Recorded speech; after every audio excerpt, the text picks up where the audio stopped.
예, 방금 읽었던 고린도전서 11장 2에서 16절의 본문을 가지고 너울 자매들의 사역이란 제목의 말씀을 나누려고 합니다. 자, 오늘 본문을 보게 되면 우리가 잘 알고 있는 말씀이죠. 사실 본문을 보게 되면 세 가지 질서에 대해서 우리에게 알려주고 있습니다. 제가 설교 제목은 사실 이 설교의 내용이 무엇인가에 대해서 알려줍니다. 이 본문을 보게 되면 세 가지 질서, 세 가지 권위라고 표현할 수 있는데 이거에 대해서 함께 나누려고 하는데 제가 제목을 세 가지 질서라 하지 아니하고 왜 너울 자매들 사역을 했는가? 이것은요, 우리가 너울을 쓰는 것은 자매들에게 있어서 주어진 가장 큰 특권이고 축복이자 사역이기 때문에 그렇습니다. 예전에 어느 형제가 아주 오래전이 있지만 자매들이 그 너울 쓴 모습이 너무 귀하고 아름답게 보여서 자기 집에서 혼자 기도할 때 자기 아내의 너울을 쓰고 기도한 적이 있었습니다. 이렇게 말한 형제가 있었습니다. 즉 그것은 이 자매들만이 이 예배 가운데 우리의 공적인 모임 가운데에서 너울을 쓰는 것은 자매들에게만 허락되어진 축복이고 특권이자 또 사역이기 때문에 그렇죠. 오늘 본문에도 언급되었지만 형제들이 이런 모임 가운데 머리를 가른다는 것은 합당치 않다라고 성경은 말하고 있습니다. 그럼 너를 왜 써야 되는가? 오늘 본문을 다시 한번 보면 알 수 있겠지만 너를 쓰는 이유는요, 권위를 나타내고 있습니다. 즉 머리에 너를 쓴다는 것은 내 머리가 없습니다. 그 사람이 머리가 없이 어떻게 할 수 있나요? 그 다른 머리, 다른 권위가 내게 있다는 것을 나타내는 행위인 것이죠. 그래서 이것들을 중심으로 우리 세 가지 질서에 대해서 살펴보려고 하는데 왜 자매들이 너를 써야 되는가? 첫 번째는 창조 질서 때문에 그렇습니다. 3절에 보면 그러나 나는 너희가 알기를 원하노니 각 남자의 머리는 그리스도요 여자의 머리는 남자요 그리스도의 머리는 하나님이시라. 자, 여기에 보게 되면 여자의 머리는 남자, 남자의 머리는 그리스도, 그리스도의 머리는 성부 하나님, 이렇게 해서 순서가 언급된 것을 알 수가 있습니다. 다시 말하면 여자의 머리가 남자이다. 그 남자의 머리가 그리스도이다. 그리스도의 머리는 하나님이시다. 이것이 바로 하나님께서 처음 창조 질서 가운데 허락하신 그 질서입니다. 근데 우리가 여기서 오해하지 말아야 될 것은 이 질서는요, 서열을 말하는 게 아닙니다. 제가 이 질서를 권위라 표현하기도 했지만 우리가 일반적으로 질서를 말할 때에는 이런 서열, 어떤 그런 것들 염두에 두고 우리가 이것을 받아들일 때가 있습니다. 그렇기 때문에 여자 머리가 남자다 하니까 남자가 남자의 머리는 그리스도. 그래, 그리스도가 남자보다 당연히 다스리고 있으니까 여자 머리가 남자, 그 남자가 여자 주관을 다스린다? 이런 개념을 이야기되어지는데 그것은 창조 질서에서 없었던 모습입니다. 창조 질서에서 이 질서는요, 우리 서열을 말하는 게 아니라 조화를 우리에게 보여주고 있습니다. 자, 그 예로 생각해 보십시오. 성부 하나님과 성자 예수님은 서열이 있습니까? 없습니까? 서열이 없습니다. 우리가 알고 있듯이 빌립보 2장 6절을 보면은 그는 그러면 하나님의 본체이시나 그와 동등됨을 취하고 여기지 아니하셨다 이렇게 말씀하고 있습니다. 그러니까 성자 예수님은 성부 하나님과 같았다는 것이에요. 단지 같았음에도 불구하고 성자 예수님은 그 동등됨을 스스로 포기하시고 인간의 몸을 입고 이 땅에 오셨다라고 성경은 말하고 있는 것이죠. 또 마태복음 26장 39절을 보아도 지금 29절을 보면은 이렇게 말씀하고 있습니다. 제가 찾아 읽어드리겠습니다. 마태복음 26장 29절을 보면은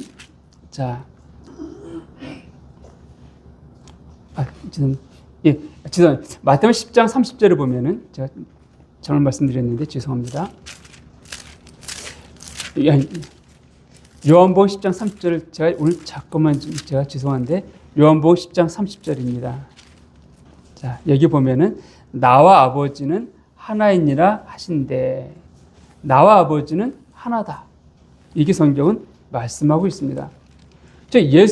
성자 예수와 성부 하나님과는 같은 분, 같은 위격, 동등한 분이라고 성경은 말씀하고 있습니다. 그럼에도 불구하고 마태복음 26장 39절에 보면은 예수님께서 성부 하나님께 기도할 때 이렇게 기도하십니다. 조금 나아가사 얼굴 땅에 대시고 엎드려 기도하여 이르시되 내 아버지여 만일 할만하시거든 이 잔을 내게서 지나가게 하옵소서. 그러나 나의 원대로 마시옵고 아버지의 원대로 하옵소서. 우리가 에베소 1장을 통하여서 하나님께의 구속계획, 이 구속계획은 창세전에 이미 계획했다, 예정되었다라고 성경은 말씀하고 있습니다. 그런데 막상 예수님께서 이 겟세마네 동산에서 기도하실 때에 하나님이 기도했습니다. 이 잔을 내게서 옮길 수 있거든 옮겨 주시옵소서. 그러나 내 원대로 마옵시고 누구의 원대로요? 아버지의 뜻대로 하옵소서라고 하면서 하나님의 성부의 권위를 인정하는 것을 보게 됩니다. 그러니까 분명히 성부와 성자, 성령 관계에 있어서는 서열이 없음에도 불구하고 성자 예수님께서는 스스로 자기는 낮춤을 통하여서 성부를 높이시는 것을 우리가 알 수 있게 됩니다. 이게 좋아 있는 것이죠. 이 좋아의 또 다른 모습은 우리 하나님 창조하신 이 세계, 이 세상을 보면 알 수가 있습니다. 우리가 아침에 물론 이제 지구가 도는 것이지만 표현을 말하죠. 아침에 해가 동쪽에 떠서 서쪽 지고 있습니다. 그럼 매일 반복된 삶들이에요. 이것이 매일 반복되지 않고 갑자기 하루는 떴다 하루는 안 떴다 하게 되어지면 해가 어떻게 되겠습니까? 하나님 창조하신 모든 것들은 그 맞춰진 계획에 따라서 질서에 있고 조화롭게 움직이는 것을 보게 됩니다. 이것이 바로 창조 질서인 거예요. 거긴 서열이 아니라 하나님께서 원래 계획하시고 만드신 목적대로 모든 것이 운영되고 있다, 진행되고 있다. 이것을 말하고 있습니다. 그러니까 남자 여자 관계에서 마찬가지예요. 첫사람 아담과 하와에게 있어서 첫사람 아담과 하와에 있어서 하와가 창조됐을 때 결국 걔는 너울은 필요하지 않았습니다. 동등했었고 창조의 질서 가운데 있기 때문에 결국 이것은 합당하지 않았다는 것이에요. 근데 이 창조 질서, 이 아름다운 질서가 깨지게 되었습니다. 무엇 때문에요? 사단이 들어옴을 통하여서 깨지게 됐습니다. 우리가 알고 있듯이 이사야서를 보게 되면 이사야 14장을 보면은 이렇게 되어 있습니다. 이사야서 구약 성경이죠. 14장 12절서부터 제가 읽어드리면 너 아침의 아들 계명성이여 어찌 그리 하늘에서 떨어졌으며 너 열국을 엎은 자여 어찌 그리 땅에 찍혔는고 네가 네 마음에 이르기를 내가 하늘에 올라 하나님의 뭇별 위에 내 자리를 높이리라. 내가 북극지폐의 산 위에 앉으리라. 가장 높은 구름에 올라가 지극히 높은 이와 같아지리라 하는도다. 자, 처음 하나님께서 우리 본문 가운데 고린도전서 11장 3절을 보게 되면 그 남자의 머리는 그리스도이고 여자의 머리는 남자이고 그리스도는 하나님이다. 그 이제 서열이 아니라 그 질서를 여자의 머리는 남자의 머리는 그리스도, 그리스도의 머리는 하나님 표현했었죠. 여기에 사단이나 천사는 끼지 못합니다. 왜냐하면 그 질서, 천사는요, 히브리서 1장 14절을 보면은 우리를 부리는 영이다. 그러니까 우리가 천사 숭배의 대상, 천사는 우리에게서 숭배의 대상이 아니라 우리를 섬기는 그런 존재라는 거예요.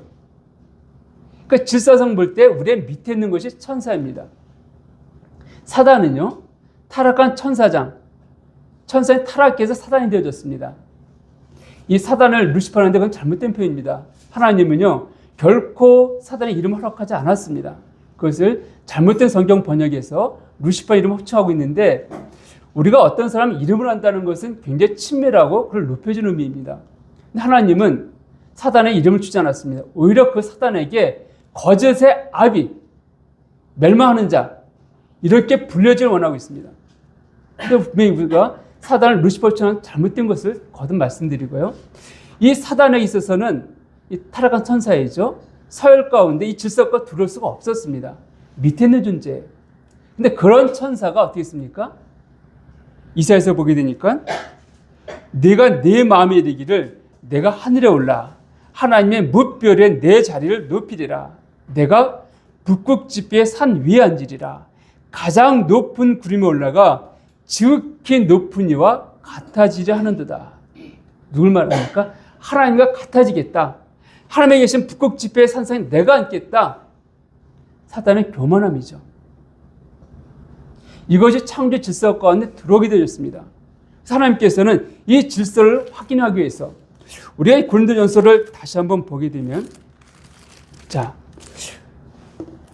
남자와 여자가 있을 때 자매들이 너를 쓰게 되면 10절 봅시다. 고린도전서 11장 10절을 보면, 그럼 여자든 천사들로 말미암아 권세 아래에 있는 표를 그 머리에 둘지니라. 천사들로 말미암아 무슨 말인가 하면은 천사들이 이 너를 쓴 모습을 보고 있다는 것이에요. 그 천사들만 보고 있을까요? 여기에는 사단도 함께 보고 있습니다. 그래서 하나님께서 이 창조 질서를 회복하시기 위해서 성경 보게 되면 8절 9절을 보게 되면 남자가 여자에서 난 것이 아니요 여자가 남자에서 났으며, 남자가 먼저 나왔죠. 이게 창조 질서입니다. 서열은 아니죠. 그냥 창조 질서가 있다는 것이에요. 근데 이 사단은 자기의 질서를 무시하고 스스로 교만해졌습니다. 하나님께서는 자매들이 이 창조 질서를 인정하기 위해서 머리에 넣을 씀을 통하여서 사단에게 네가 얼마나 교만한 자였었고 네 행위가 얼마나 악한 것인가를 심판하고 있는 것이에요. 증거하고 있는 것입니다. 또 천사들이 있어서는 순종하는 그 모습을 통하여서 하나님께 만드신 이 자연의 질서가 얼마나 아름답고 좋아 있으며, 그리고 자신의 역할과 위치가 무엇인지를 깨닫게 하시기 위해서 하나님께서는 자매들한테 너울을 쓸 것을 말씀하신 겁니다. 이 너울 쓴다는 것은 두 번째는요. 자, 타락한 질서입니다. 타락한 질서. 저 이걸 다른 말로 하게 되면 복음이라 표현하고 있는데, 제가 이 너울에 대해서 준비하면서 많은 분들의 설교도 이렇게 들어봤습니다. 물론 책들도 보겠지만은 여러분이 그렇게 말합니다. 너울은 복음과 상관이 없다. 이렇게 말씀하신 분이 있는데, 그러니까 이 너울의 의미를 알지 못하기 때문에 그렇습니다. 너울은 이제 타락한 질서를 표현했는데 이거 복음과 관계가 있습니다. 굉장히 중요한 부분이에요. 자, 너울을 누가 쓰고 있습니까? 그냥 아무나 쓰고 있나요? 여자들이가 쓰고 있는 건가요? 아닙니다. 너울을 누가 쓰고 있냐면 구원받은 자매들이 그리스도를 주로 고백하면서 너울을 쓰고 있는 것이에요. 구원받지 않은 사람들은 뭐 예배 드릴 때 머리에 모자 쓸 수 있고 뭐 쓸 수는 있겠죠. 그러나 의미가 없습니다. 오직 구원받은 자매들이 너울 쓰는 이유는 내가 아니라 그리스도가 내 머리의 주인이십니다. 내 삶의 주인이십니다. 내 머리이십니다. 이 고백관 쓰는 것이에요. 누가 우리 교회 와서 물어봅니다. 자매들이 왜 너울을 쓰고 있습니까? 여러분 뭐라고 고백하시겠습니까? 우리는 창세기 3장으로 들어갈 것입니다. 왜냐하면 창세기 3장을 통하여서 우리는 너울 쓰는 이유를 알기 때문에 그런 것이죠. 자, 창세기 3장을 좀 보겠습니다. 창세기 3장 16절 13절에 보게 되면 여호와 하나님이 여자에 이르시되 네가 어째 이렇게 하였느냐, 여자에 대해 뱀이 나를 끼우면 내가 먹었나이다. 자, 이 말씀이 무슨 말인가 하면은 우리가 알고 있듯이 하와가 선악을 알게 한 나무 열매를 따 먹었습니다. 하나님이 아담과 하와에게 나타나셔서 그걸 이제 물어보시는 거죠. 네가 왜 그것을 먹었느냐? 그러니까 여자가 뱀이 줘서 먹었습니다. 그 하나님께서 그 상황을 물론 모르시는 건 아니지만 직접 듣고 나서 저주하시죠. 그리고 16절에 보면은 여자에게 저주하신 장면이 나옵니다. 또 여자에게 이르시되 내가 네게 임신한 것도 크게 더하리니 네가 수고하고 자식을 낳을 것이며 너는 남편을 원하고 남편은 너를 다스릴 것이니라 하시고. 자, 여기 보면 여자의 저주한 내용이 나오는데 해산한 고통을 그렇게 더하신다라고 말씀하고 있습니다. 이것은 아마 자매들, 아이를 낳아보신 자매들이 아마 경험하셨던 내용일 것입니다. 저는 형제도 그 고통들을 이해하기는 어렵지만 아마 자매인들 다들 아마 아실 거예요. 얼마나 힘든 일이었는가를 아실 터인데 이것은 이해가 되어집니다. 근데 그 뒤에 내용 보면 너는 남편을 원하고 남편은 널 다스릴 것이니라. 자, 이게 무슨 저주일까요? 왜 하나님께 이 말씀하셨을까요? 이게 너울과 무슨 관계가 있을까요? 자, 우리가 너를 쓴다 했을 때 여인만 범죄한 게 아니라 하와만 범죄한 게 아니라 아담도 범죄를 했습니다. 근데 왜 아담은 너를 안 쓸까요? 다시 말하면 남자들은 왜 너를 안 쓰고 자매만 쓰고 있냐는 거예요. 그 이유가 오늘 말씀을 통해서 우리가 알 수가 있습니다. 자, 그 내용을 좀 더 보게 되면 여기에 17절에 보면 아담이 이르시되 네가 네 아내의 말을 듣다는 단어가 나오는데 이 듣다는 단어가 그 히브리어의 쇠 말한 단어입니다. 근데 이것은 경청하다, 또 듣다, 순종하다 이런 의미를 갖고 있어요. 그러니까 하나의 아담이 말씀하십니다. 네가 네 아내의 말을 정말 너무 잘 들었어. 너무 잘 들었다는 것이에요. 왜 잘 들었을까요? 16절에 우리가 좀 답을 찾을 수가 있는데 너는 남편을 원하고, 이 원하고라는 단어가 히브리어는 테슈카라는 단어입니다. 욕망, 갈망 이런 뜻인데 구약 성경에 세 군데만 나와 있습니다. 창세기 4장 7절에 나와 있고 그다음에 아가서 7장 10절에 나와 있습니다. 창세기 4장 7절만 좀 볼게요. 자, 네가 선을 행하면 어찌 낯을 들지 못하겠느냐. 선을 행하지 아니하면 죄가 문에 엎드려 있느니라. 죄가 너를 원하나 너는 죄를 다스릴지니라. 여기에서 너를 원하나, 이 원한다는 단어가 바로 히브리어로 테슈카. 아까 아내에게 넌 남편을 원한다 같은 단어입니다. 그러니까 이 단어의 뜻이 무엇인가? 제가 공동 번역을 좀 읽어드릴게요. 이 내용을, 그 16절 내용을요. 넌 남편을 마음대로 주무르고 싶겠지만 도리어 남편이 선하기에 들리라. 이게 공동 번역입니다. 사번역 성경을 보게 되면 네가 남편을 지배하려고 해도 남편이 너를 다스릴 것이다. 이렇게 번역되어 있습니다. 이해가 되시나요? 다시 말씀드리면 이 테슈크라는 단어가 무엇을 원하는가? 어떤 이유에서인지 분명히 이 에덴 동산에 죄가 없었습니다. 그리고 창조의 질서는 누가 위고 밑이 이런 개념이 아니라 조화라고 말씀드렸어요. 근데 이 하와는 그 조화를 넘어서서 사단처럼 남편을 다스렸다는 것이에요. 네가 네 원하는 남편을 이끌어 갔다는 것입니다. 그래서 지금 그러잖아요. 남편은 네 마음대로 주문을 시켰지만 네가 그렇게 주문해 왔다는 것이에요, 지금. 그래서 선악과는 먹게 했다는 것입니다. 남편에게. 그래, 이제는 남편이 널 다스릴 것이다. 다시 말씀드려서 이 아담은요, 하와가 주니까 그냥 먹은 게 아니에요. 그 마음 가운데 하나님 약속, 명령이 주어졌습니다. 선악을 알게 나무 열매를 먹지 말라고 하셨잖아요. 그걸 기억하고 있기 때문에 아마 멈췄을 것이. 아니야, 이건 하나님께 원하지 않는 거야 라고 아마 거부했을 것입니다. 그런데 하와는 그것을 먹였다는 것이에요. 남편을 주관한 것입니다. 다스렸다는 것이에요. 남편이 처음 거부했겠지만 이 테슈크라는 이 단어를 통해서 우리가 알 수 있는 것은 이 하와가 그 남편의 거부, 노하는 것을 무시하고 자기의 열망대로, 자기의 원함대로 선악과를 먹게 했다. 이것을 우리가 알 수가 있는 것입니다. 그래서 공동번역은 네가 남편을 주물렀다. 그렇지만 이제는 남편이 널 다스릴 것이다. 이렇게 말하고 있는 것이에요. 성경에서 자매들의 잠잠하는 이 개념은 말하지 말라는 이 개념보다는 남편을 주관하고 다스리려는 이것에 대해서 성경이 말하고 있다.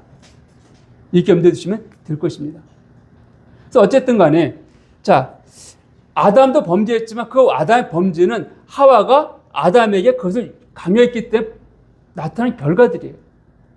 그래서 하나님은 그 죄에 대해서 아담보다 하와에게 물은 것입니다. 아담과 하와가 똑같이 뭐 같이 그냥 서로 야 우리 저거 따먹자 먹었다 한다면은 아마 똑같이 그 죄의 책임을 물었겠죠. 그것이 아니라 하와가 먼저 먹고 나서 아담에게 그것을 요감을 통하여서 아담이 범죄했기 때문에 하나님이 그것을 말씀하시는 거예요. 그래서 이제는 남편을 다스릴 것이다. 내 머리가 분명히 누구인가 남편인 것을 나타내기 위해서 하나님은 자매들의 머리에 너를 쓸 것을 말씀하는 것입니다. 이런 순종함을 통하였을 때 우리 아까도 말씀드렸지만 사단이 또 천사들이 그 자매에 넣을 쓴 모습을 보고 있습니다. 순종하면서 보고 있다는 것이에요.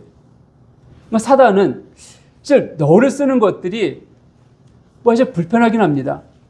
아마 우리 모임에서도 자매님들한테 우리 너를 쓰는 것보다 벗고합시다 우리가 하면 아마 그냥 그래요. 뭐 너를 쓰기 위해서 가끔 보다 흘러내리기도 하고 이게 뭐 신경 쓰이기도 하고 이러는 것보다는 안 쓰고 우리 마음으로 이렇게 순종하면 되니까는요. 아마 이렇게 더 원하실 수 있겠지만 그러나 순종한 이 모습을 통하여서 어떤 일이 나타나는지 아십니까? 고린도후서에 보게 되면 사단이 우리가 순종하게 되어질 때 무엇이 나타난다고요? 사단에게 하나님께서 심판을 우리의 복종이 커질수록 제가 지금 성경 구절을 지금 제가 드리겠습니다. 고린도후서 10장 6절을 보면 너의 복종이 온전하게 될 때 모든 복종하지 않는 것을 벌하려고 준비한 중이 있다. 우리가 온전히 순종할 때 하나님은 그 순종을 하는 것만큼 사단을 심판하려고 준비하고 있다라고 말씀하고 있습니다. 자, 그럼 세 번째는 회복된 질서입니다. 너를 왜 쓰는가? 그것은 회복된 질서. 7절을 보면 고린도전서 11장 7절입니다. 여기에 보게 되면 남자는 하나님의 형상과 영광이니 그 머리를 마땅히 가리지 않거니와 여자는 남자의 영광이니라 이렇게 말씀하고 있습니다. 성경에서 남자와 여자 관계 표현할 때 주로 그리스도와 그분의 몸, 교회의 관계를 표현한 것을 보게 됩니다. 고린도후서 11장에서도 교회를 정결한 처녀로 그리스도 소개한다 되어 있고 에베소 5장에 보게 되면 남편과 아내의 모습으로 그리고 요한일서하게 되어지면 신랑과 신부의 모습으로 언급된 것을 보게 됩니다. 7절을 보게 되면 남자 하나님의 형상과 영광이다. 남자는 하나님의 영광을 나타내고 있습니다. 그럼 여자는요? 남자의 영광이다라고 표현하고 있죠. 하나님 이 영광을 하나님 교회까지 허락하신 것들을 우리가 성경을 통해 보게 되는데 요한복음 17장 32절을 보면 내게 주신 영광을 내가 그들에게 주었다라고 성경 말하고 있고 로마서 8장 30절에 보면 미리 정하신 그들을 부르시고 부르신 그들 또한 의롭다 하시고 의롭다 하신 그들 또한 영어롭게 하셨다라고 성경은 말씀하고 있습니다. 교회 영광스러운 존재를 만들었다는 것이에요. 그러니까 그 영광스러운 교회, 그 영광스러운 교회 가운데 그 교회 영광스러운 것은 무엇 때문에 영광스럽습니까? 교회 자체에 영광스러운 것이 아니에요. 교회가 누가 계시기 때문에 그리스도와 함께 하시기 때문에 그렇습니다. 다시 말씀드리면 교회 머리가 누구입니까? 그리스도가 교회 머리이기 때문에 교회가 영광스러운 것이에요. 만약 교회 가운데 그리스도가 없다고 한다면은 교회 자체가 무슨 영광이 있을까요? 나는 구원받았으니까 나 영광스러운 존재야? 그럴까요? 아닙니다. 우리가 구원받아 하나님 자녀가 됐다 할지라도 그리스도가 우리의 머리가 아니시란다면은 그것은 내 스스로 하나님 영광, 내 스스로 영광스러운 자라 말할지 모르겠지만 결코 하나님 영광은 나타나지 않습니다. 그러나 그리스도 머리가 되어질 때 그의 영광이 지난번에 아론의 머리 위에 기름 부으심이 있을 때 옷깃까지 흘러내렸다 말씀하신 것들처럼 그 영광스러움들이 그 교회에 충만히 드러나는 것이에요. 그러니까 자매들이 너를 쓰는 이유가 무엇입니까? 오늘 이 본문에서 7절에서 남자가 하나님을 대표하고 있다고 한다면 여자들은 누굴 대표한다고요? 바로 교회를 대표하는 것이에요. 구원받은 우리를 대표하고 있는 것입니다. 그러니까 자매들 너를 쓰는 것은 바로 이 교회 머리가 그리스도입니다. 이것을 고백하는 것이에요. 그걸 나타내는 행위인 것입니다. 천사들이요, 자매들의 순종을 보기 위해서 굳이 우리가 모였을 때 굳이 여기서 확인해야 될까요?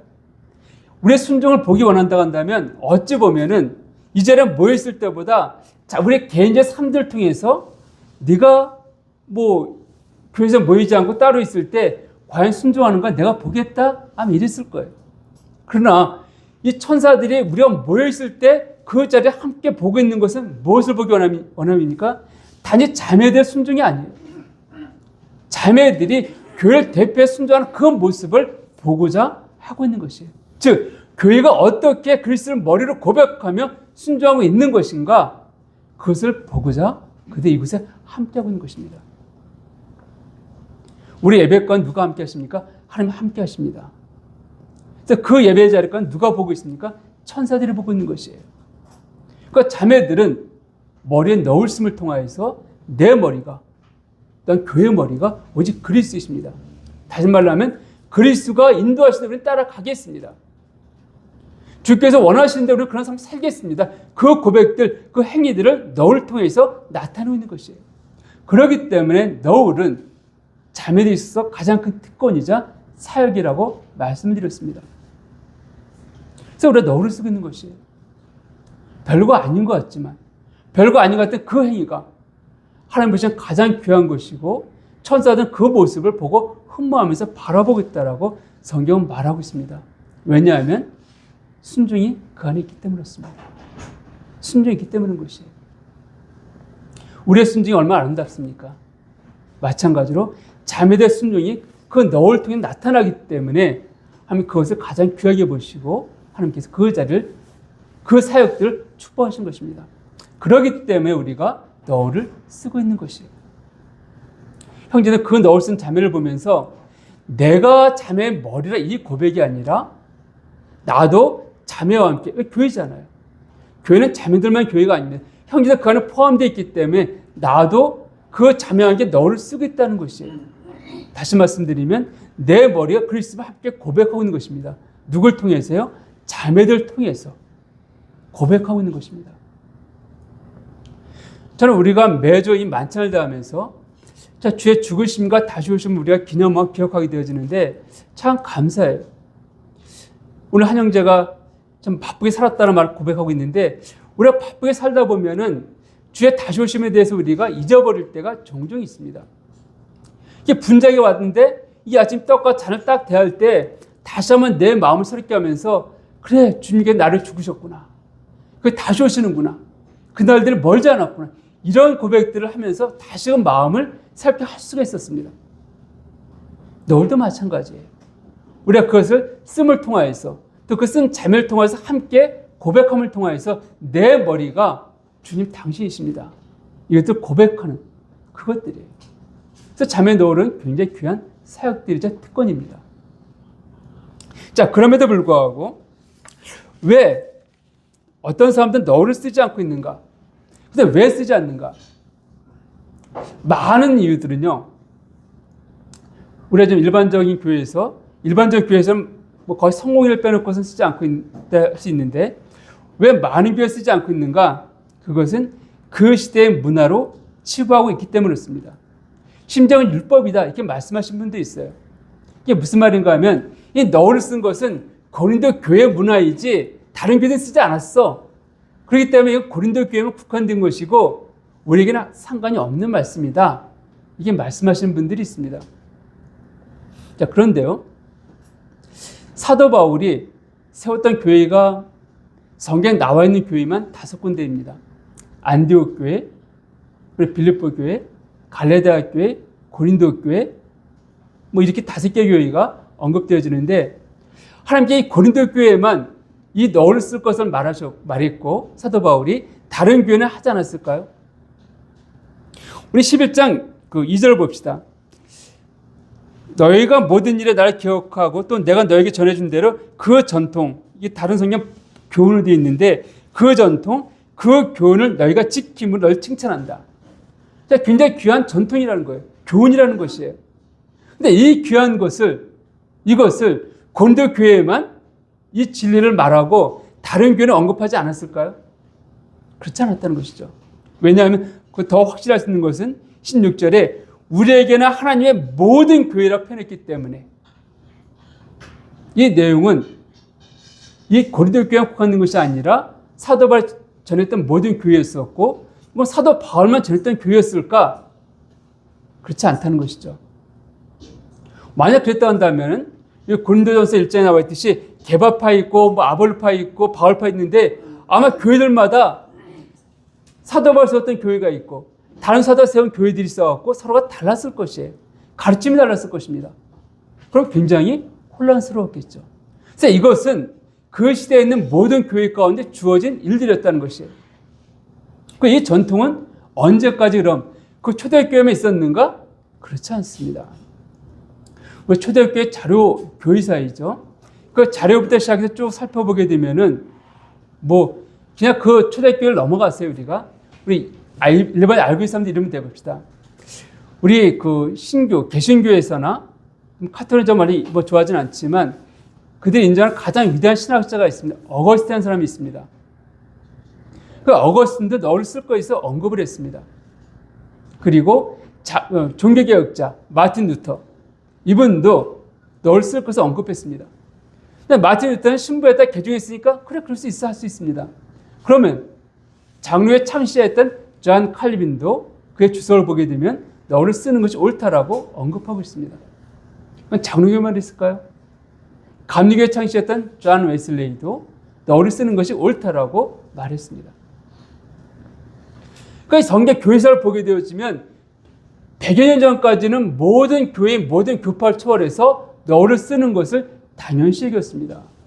그런데 이게 불과 몇십 년 전서부터 너를 벗기 시작했습니다. 왜냐하면 인본주의가 점점 교회로 들어오면서 그것은 불필요한 것이야.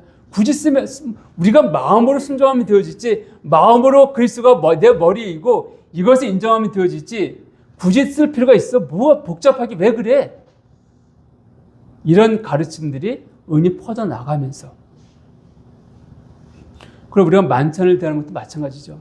많은 교회에서 이 만찬이 매주가 아니라 뭐 1년에 한두 번 연례 행사로 전락해버렸습니다.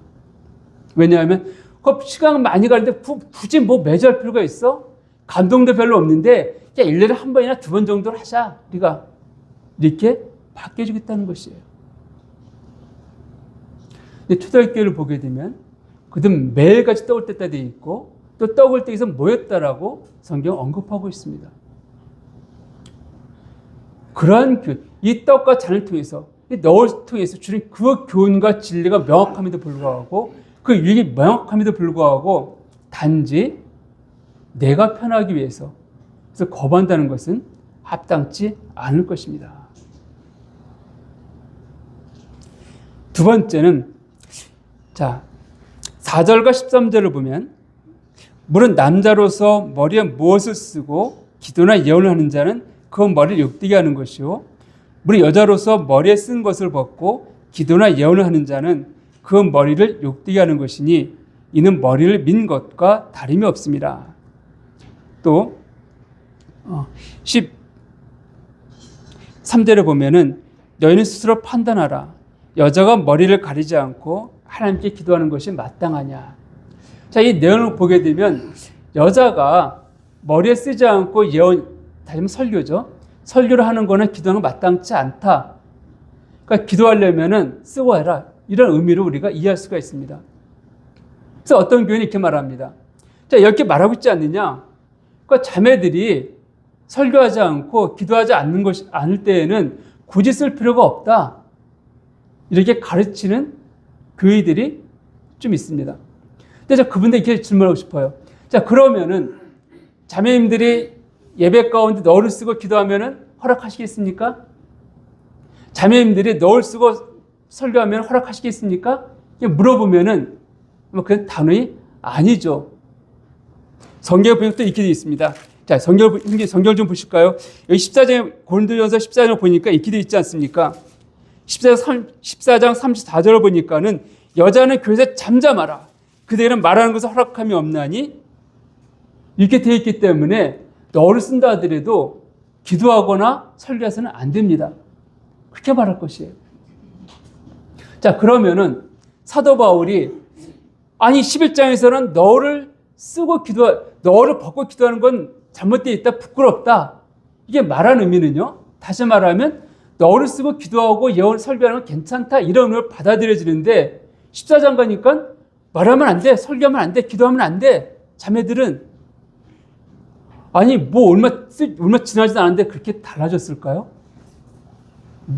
그렇잖아요. 아니 좀 전에는 그래 쓰고서 기도하면 돼 이렇게 우리가 그 뉘앙스로 말씀을 하셨다가 좀 얼마 안 지났는데 아니야 절대 기도해서는 안 돼. 절대 설교해서는 안 돼. 이게 사도 바울의 의도일까요? 성경이 그렇게 왔다 갔다 하시나요? 과연 그럴까요? 그렇지 않습니다. 제가 이 처음 말씀을 설교했을 때 이 내용이 무엇이라고요? 질서에 대한 것이라는 말씀을 드렸습니다. 우리가 알고 있듯이 고린도 교회는요 굉장히 무질서했던 교회였습니다. 그래서 그 무질서했기 때문에 아까 제가 1장 잠깐 공표했지만은 나는 개바파다, 나는 아볼파다, 나는 바울파다, 나는 그리스도파다 막 나눠져 있었어요.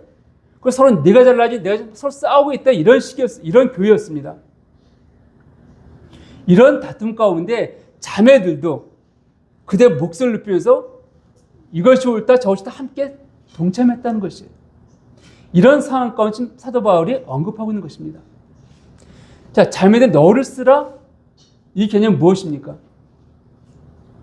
네 머리가 누구인가? 남자라는 것이에요. 그러니까 네가 자매들한테 너 자매들 남자 중간에로 하지 마라. 제가 이제 개인적으로다가 뭐 자매들 어떤 기도의 시간을 가진 적도 있습니다.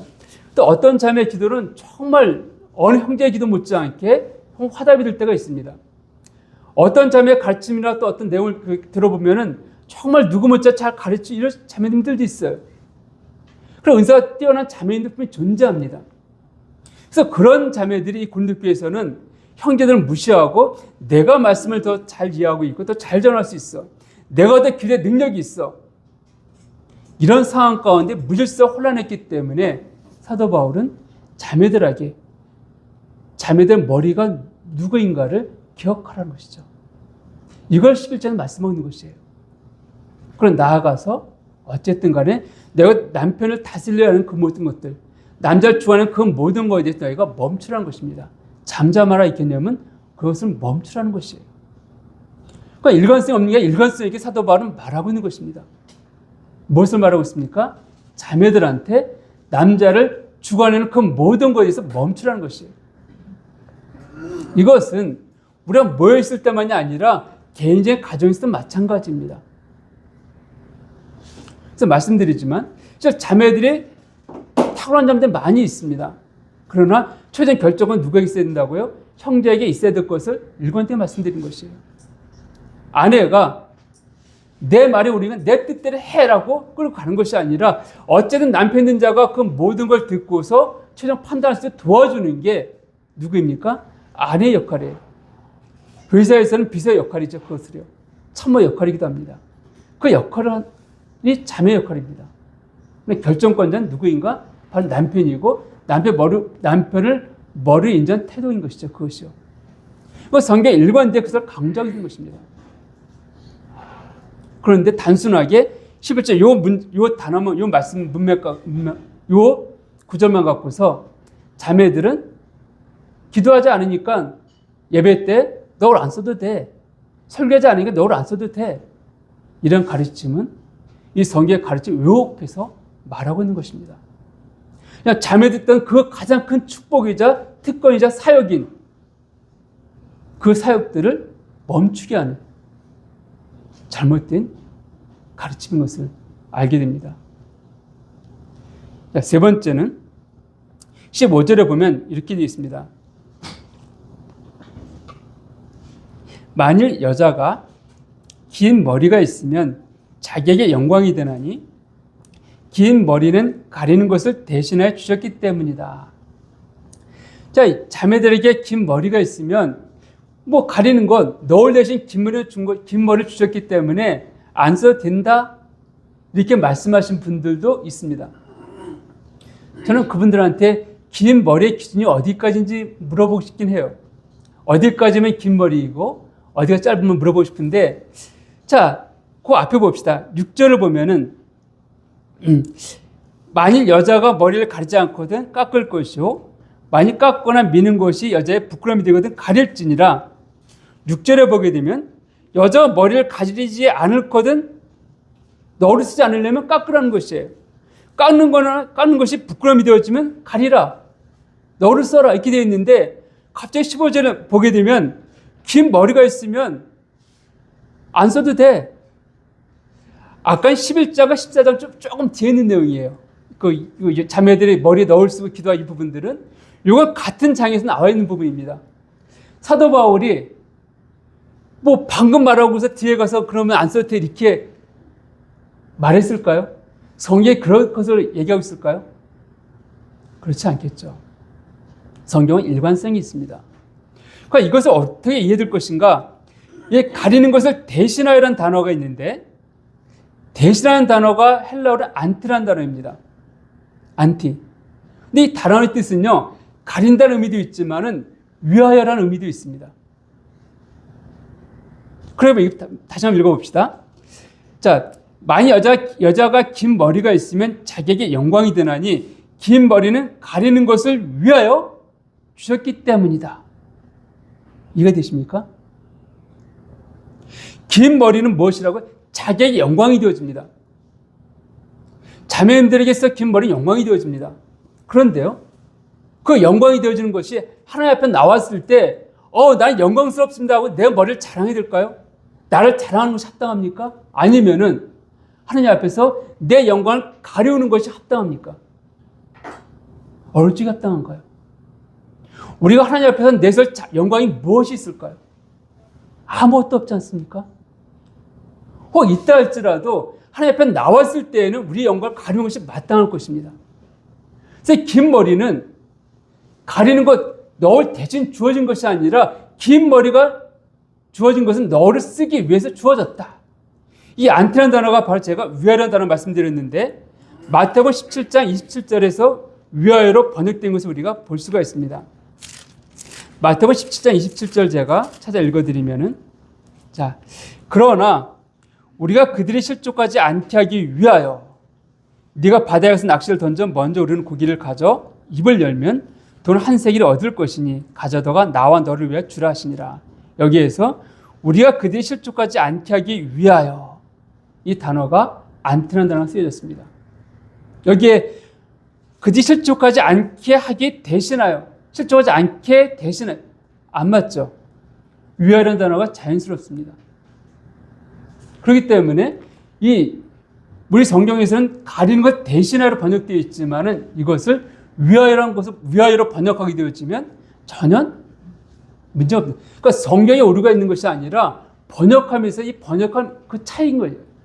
번역에서 오류가 있는 것이지 성경에 원래 기록한 것이 사도 바울이 헷갈려서 앞에는 써야 된다 말했다가 뒤에는 안 써도 된다 이렇게 기록한 것이 아니라는 것입니다. 정리하겠습니다. 저는 이 너를 쓰는 것은 세 가지 질서를 나타내고 있다고 말씀드렸습니다. 이 너를 쓰는 것은 자매들이 있어서 가장 큰 축복이고 특권이자, 왜냐하면 형제들은 쓸 수 없기 때문에 그렇습니다. 특권이자 사역이라고 말씀드렸습니다. 형제들이 예배 가운데 하나님을 찬양하며 그리고 감사를 좀 영롭게 하는 것처럼 자매님들은 그 예배 가운데서 너를 씀을 통하여서 순종의 본을 보이게 되어지고 그 순종의 본을 통하여서 큰 사역들을 감당하고 있는 것입니다.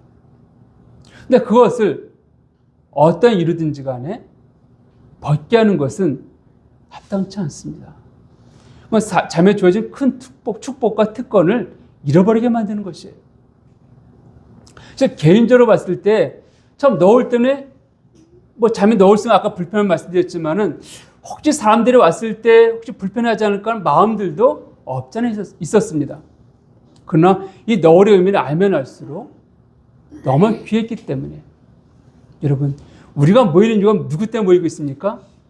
구두자리를 위해서 모이고 있습니까? 아니면 하나님 예배하기 위해서 모이고 있습니까? 그렇죠? 하나님의 영광에서 모이고 있습니다. 우리 하나님께 순종할 때 하나님께 합당한 자를 보내신다는 거예요. 그들 때문에 우리가 모이는 것이 아닙니다. 어떤 사람들은 구두자들 때문에 우리가 너를 벗는 게 마땅하다라고 하시는 분인데 그건 자기 합리화일 뿐입니다. 성경 말씀은 일관성이 있습니다. 이 교회가 자매 너울 쓴 것은 자매들만 교회가 머리 없습니다.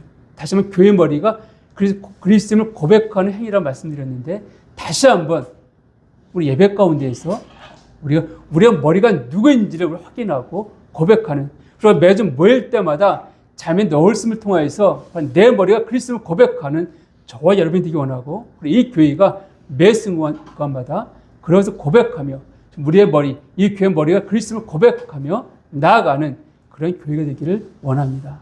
네, 기도하시겠습니다.